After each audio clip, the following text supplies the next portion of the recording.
Hi, I'm Malika Bilal in for Femi OK, and you're in the stream. Today, thousands of informants collect information for the U.S. Federal Bureau of Investigation on a daily basis. Who are they, and what are their motivations? Stay tuned to find out.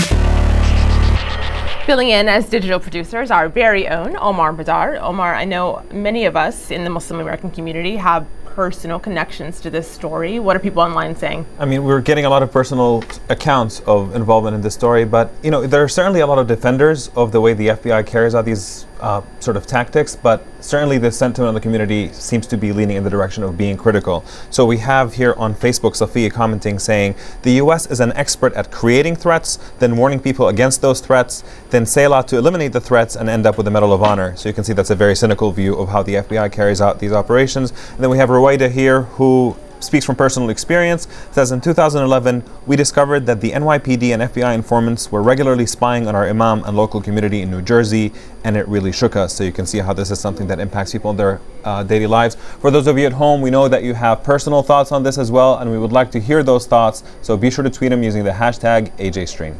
And with us on set is Trevor Aaronson. Trevor is a reporter with Al Jazeera's investigative unit. Trevor, welcome to the stream. Thanks very much for having me.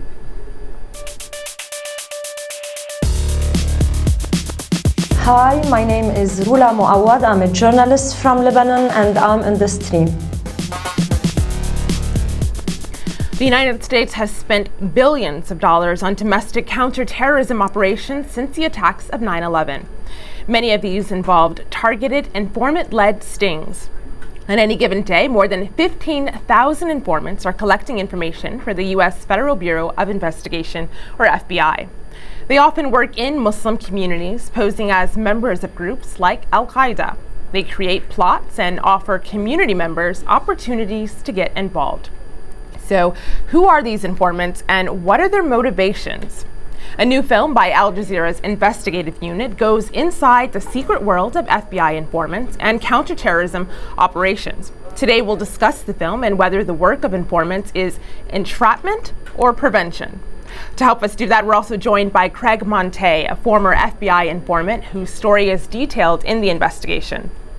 Amr Ammawi, also in the film, his brother Mohammed, is serving a 20-year prison sentence following an FBI sting. Carrie Cordero, Director of National Security Studies at Georgetown University, and Linda Sarsour, National Advocacy Director for the National Network of Arab American Communities. Welcome to all of you. Trevor, I want to start with you. Your film arguably uncovers something that's more prevalent than many people might know, but for people in the Muslim American community, as Omar mentioned at the very top of the show, this may not come as a surprise. For some Muslims, I think that's definitely the case. Our film tells the story of three different informants operating in three different communities around the country: Miami, Orange County, California, and Toledo, Ohio. But it's really representative of a much larger phenomenon. After 9/11, the FBI set about recruiting a network of an army of informants. Right now it numbers more than 15,000. And many of these informants are sent into Muslim communities to try to find people who are interested in carrying out violent attacks. And what they're finding in many cases are people who are vulnerable but not necessarily dangerous. Since 9/11, there have been nearly 200 people who have been caught in these counterterrorism sting operations that are led by informants. And in many of these cases, there's questions about how far they would have gone were it not for the informant. Were you surprised at all by any of the things that you uncovered? What's interesting to me, I think, in these cases is that the people that the FBI is using to find threats in the community are in many cases threats themselves. They're criminals and con men. A case in Seattle, for example, involved an informant who was been convicted of rape and child molestation, and this was a man that the FBI hired to go into a community and find threats. And I think that's very revealing as far as the dark side of law enforcement and what it needs to find what it views as threats in the community. Omar. So we have some commentary online about what motivates people to become informants. Here on Facebook we have Aisha, who says, these are people working to serve their community and their nation by keeping it safe. They risk their own lives at times for this reason. It is not a glorified position or one that is used to lure people into traps. Craig, I know you're the only person who can speak from direct experience. What is it that motivated you to become an informant? How did this begin for you? Was it just pure motivation for national security? No, my motivation was personal and just purely selfish. I wanted to be a spy. I wanted to be a good spy. I wanted to be a highly paid spy. And I was successful in other operations besides, or before rather, counterterrorism, which was narcotics and murder for hire, bank robberies, things like that. And I just wanted to take a step above that. So I did, and the step above that was counterterrorism. So that was my motivation. It had nothing to do with really serving my country or anything like that. Preventing a terrorist attack would have been great, but that was not my motivation. My motivation was purely to be a spy. Craig, what were you instructed to do? I was instructed mainly to participate on a very massive surveillance operation, which, if you understand the FBI's position, meaning this, they're at a severe disadvantage. The FBI is largely white males with degrees in journalism or business, economics, history. And the FBI, which was very successful in the Cold War, which is a very white war, is at a great disadvantage here in post 9/11, which has to do with a Middle Eastern background. And they cannot do the infiltration job themselves. Therefore, they need to outsource this, and they do it with how you depicted these 15,000 informants that operate per day, largely throughout the United States. It's because they cannot do it themselves. The FBI agents themselves are reduced to information dissemination and analyzing and funding an operation. Well, Craig, I want to push that over to Carrie, because what you're saying is pretty remarkable. They can't do it themselves. Carrie, you're a former lawyer with the Justice Department. What do you have to say to that? Well, I think it's useful to provide a little bit of context. So first of all, the use of informants in law enforcement has been around sort of as long as there's been law enforcement. So the FBI has always used informants in their activities since the beginning of the FBI. Other law enforcement agencies in the United States and around the world use informants. So I think it's important to recognize that informants are just not part of the FBI's counterterrorism program, but a sort of tried and true investigative technique. The second point is that informants, again, are just one of many investigative techniques that the FBI uses. So the FBI's counterterrorism program is not a program about putting informants into a community.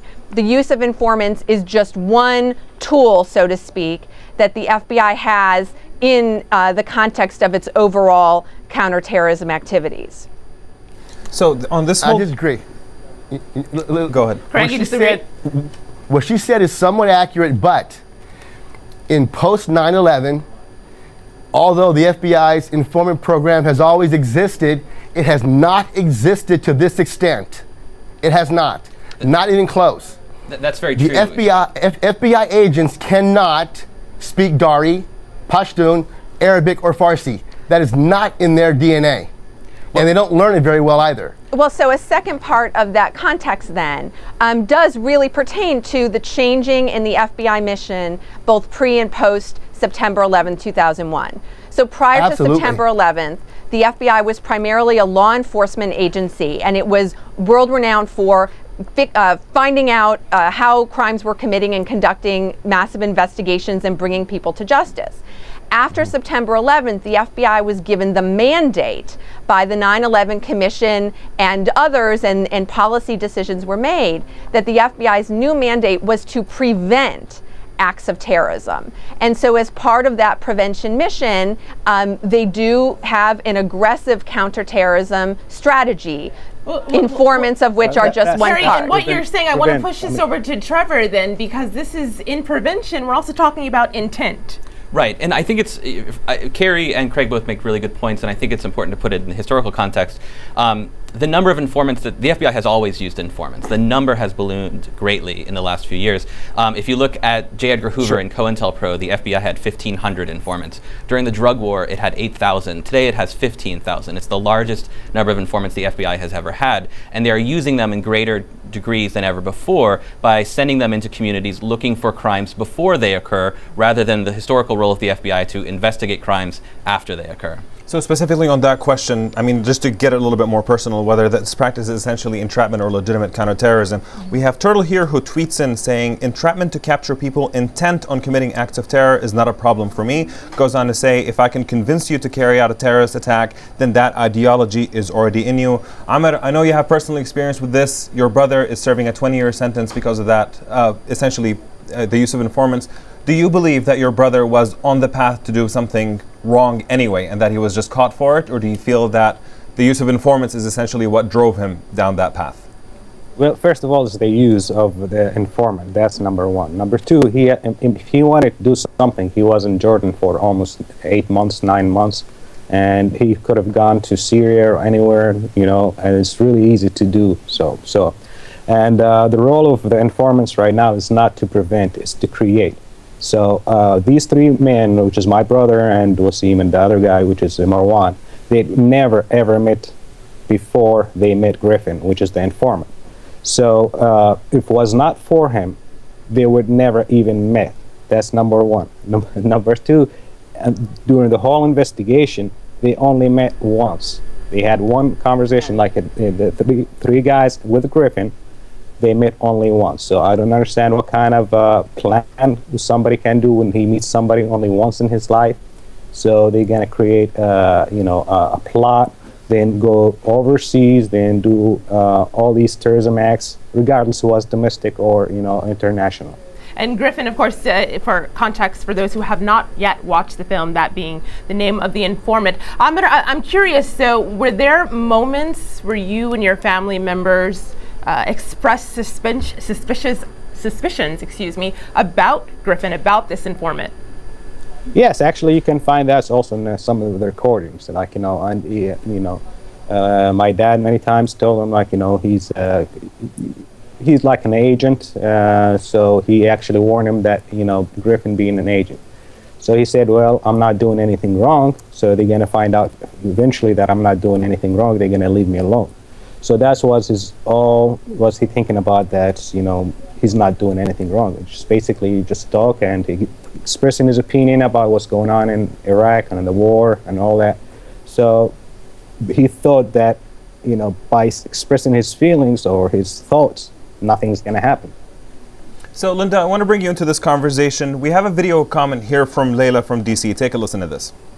My question on this sort of topic regarding informants infiltrating Muslim American communities, as an immigrant and as a young Muslim American myself, is how do law enforcement officials see this going in building up further distrust with young Muslim Americans?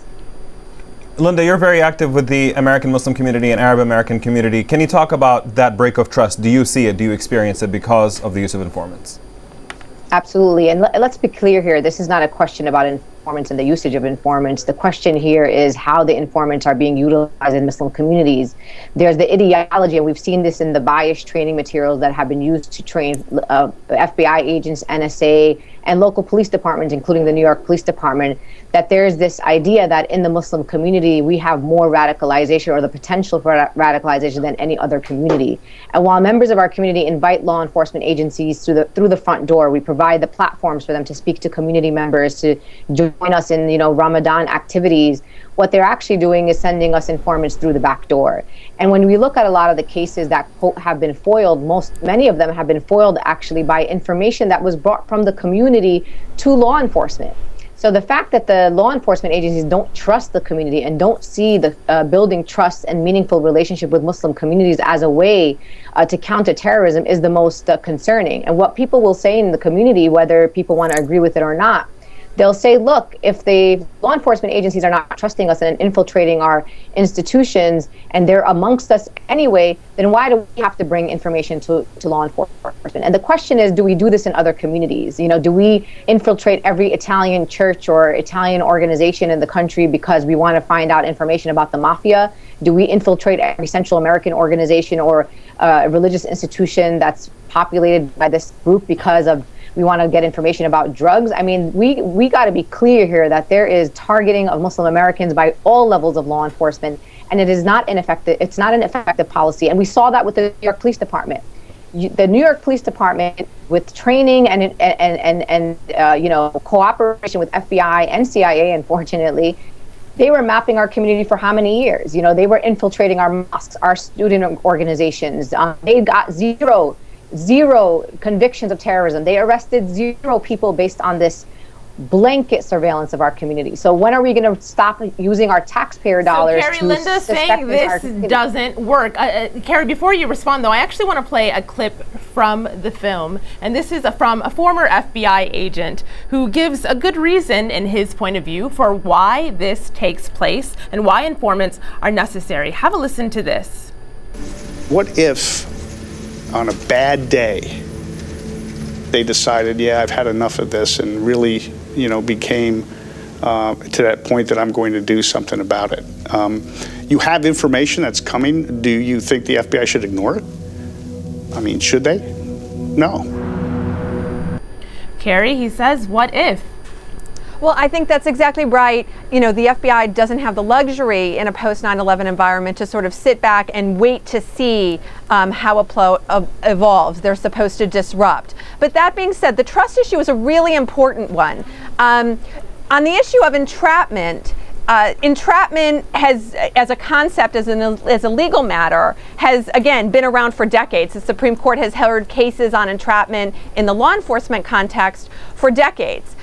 So it's not, again, this is not something that's particularly unique to the counterterrorism arena. It comes up in all sorts of criminal justice issues. However, on the trust issue, certainly there are things that can and should be done and considered to try to improve the relationship of trust.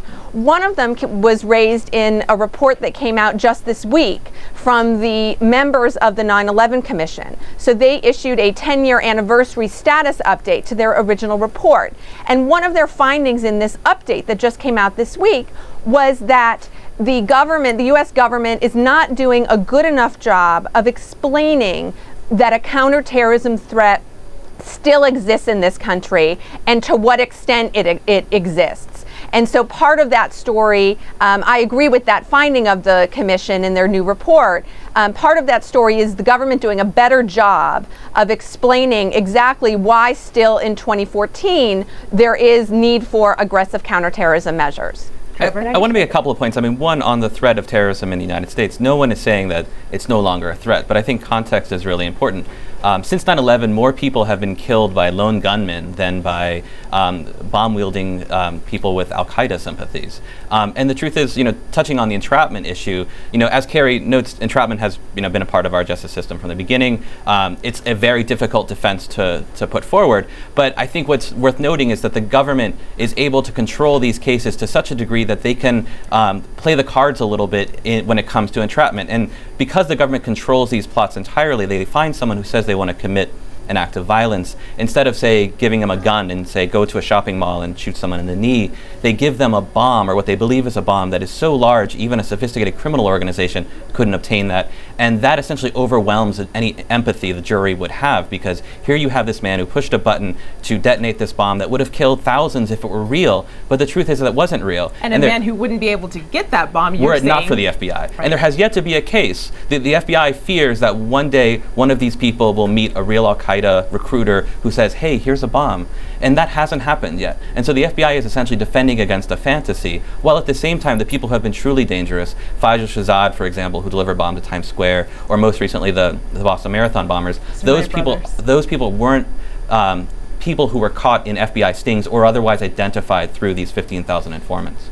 So we have people who are actually raising a little bit of a different concern about whether these informants are actually bringing forward or pressured in any way to bring forward false information.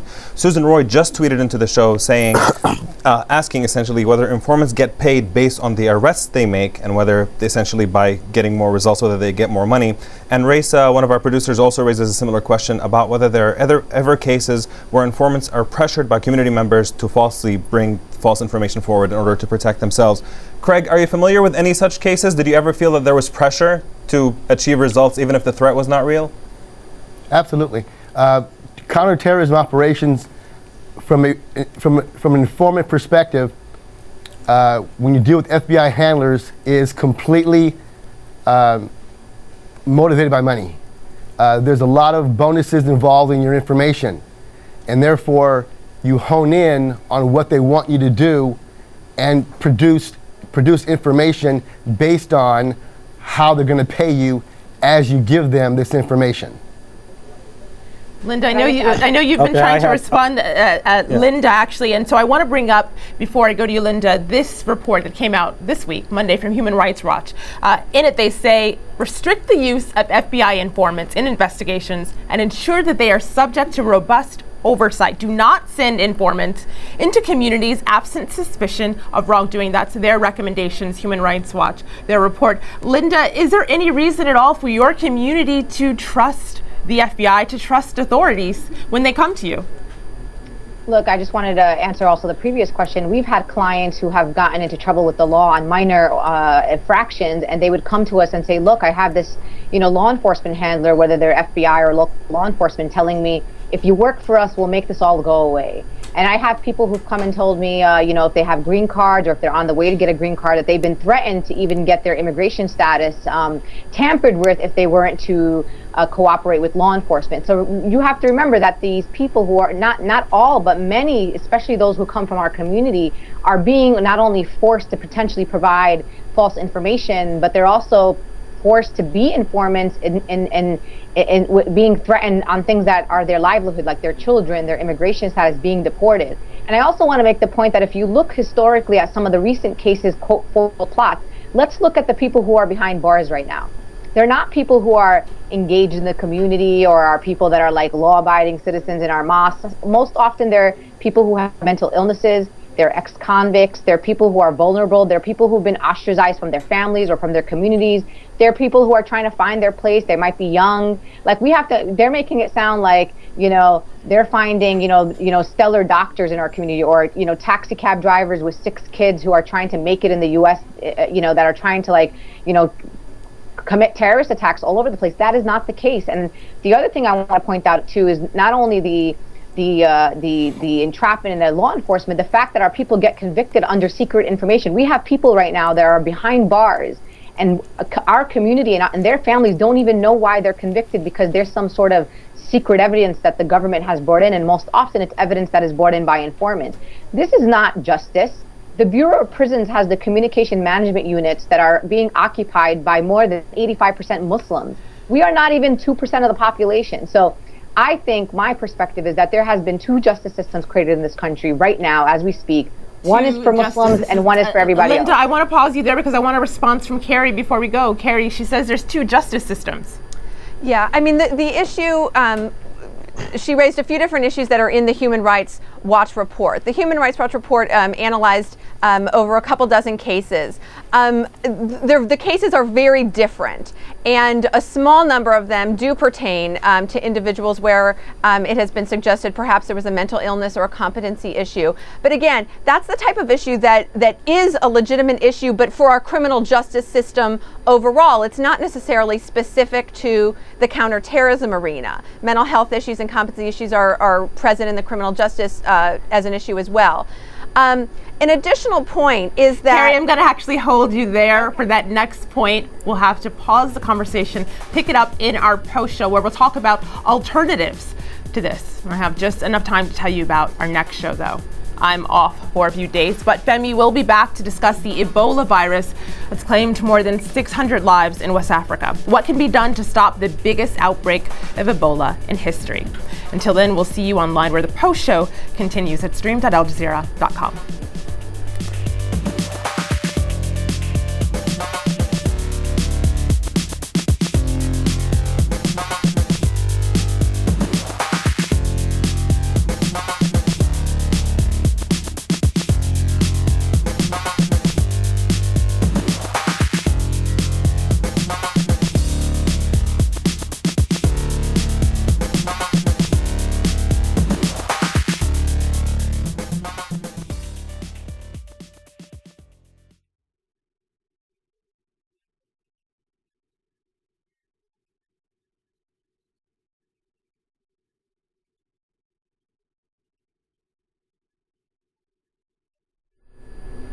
Welcome to the Stream's online post show. We've been talking about a new film by Al Jazeera's investigative unit about the world of FBI informants and counterterrorism operations. I want to get started with the community. I know they have tons to say. Omar. They were talking about whether the Muslim community has responsibilities or how they can help in counterterrorism efforts. We have EBI here who tweets in saying they can help by giving information to the relevant authorities of anyone or anything that is seen as a threat to humanity. On the other hand, we have Gary here who says, why do they need to? Why can't they just go to work like everyone else and watch Devious Maids and be scandalized by Miley Cyrus? There's an idea. So I want to bring you into this conversation. Do you feel that the Muslim community has a particular role or an obligation in helping out in counterterrorism efforts, given everything that's happening right now?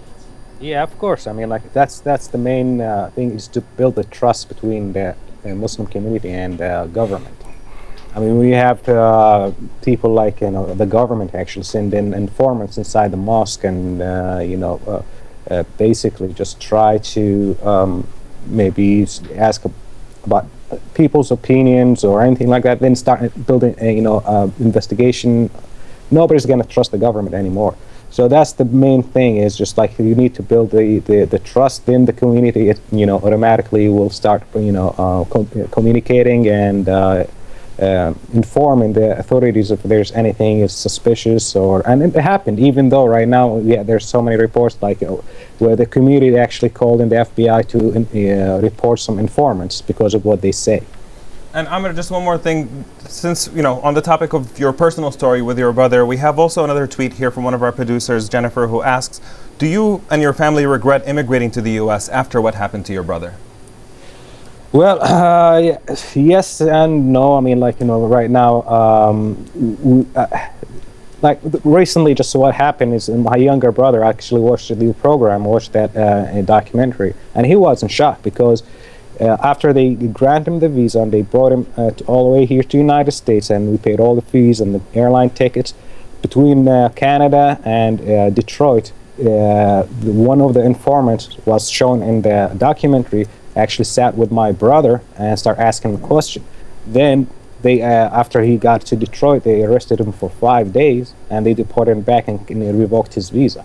So I mean, that's to me just like, why? I mean, why did you bring him all the way from Jordan? If you do want to bring him in, why did you actually even give him a visa? And now, this is another brother. This is not Muhammad, correct? No, that's not Muhammad. That's my younger brother. He's only 18. And when my brother's case happened, he was only about 13 years old. So, I mean, you put him in prison for 5 days, you bring him all the way from Jordan, so you imprison him. And what's the purpose of that? I mean, how do you think that whole family feels about that? Craig, I want to bring you in here because I know you had a message, and picking up on what Amr said about building trust. I pulled up on my screen here. This is a quote from an imam in the document, in the film. Yasser Fazaga said, "It literally boils down into, if you cannot find terrorists within the Muslim community, make terrorists, create the terrorists." And this is the infographic that you can find on the Al Jazeera website for the investigative unit film. Craig, what do you say to that? And people are obviously suspicious that things will be made up if they don't exist. That's largely true. You mentioned about fostering this trust in the Muslim community. Let me make this point very clear. The FBI knows that the Muslim community is falling all over themselves to show their patriotism, that they're willing to cooperate in every way. Okay. But it's backfired in every aspect for the Muslim community, and it will always backfire. When a Muslim, male or female, cooperates with the FBI, they are essentially on their way in ruining their lives, because that person who cooperates will immediately become a suspect, and the FBI will start to investigate them and their families and their associates, and that person will regret that. I want to make this very clear. The Muslims should not trust the FBI, cannot trust the FBI, and the Muslim community must not trust the FBI if they want to protect their own rights and freedoms. I think Trevor, what he's saying, I mean, it might sound shocking to other people, but I can remember a couple of years ago, emails flying back and forth between my family members, between people, friends, saying, this is what to do if the FBI shows up at your door. These are your rights. Make sure you have a lawyer before you answer these questions. What are alternatives?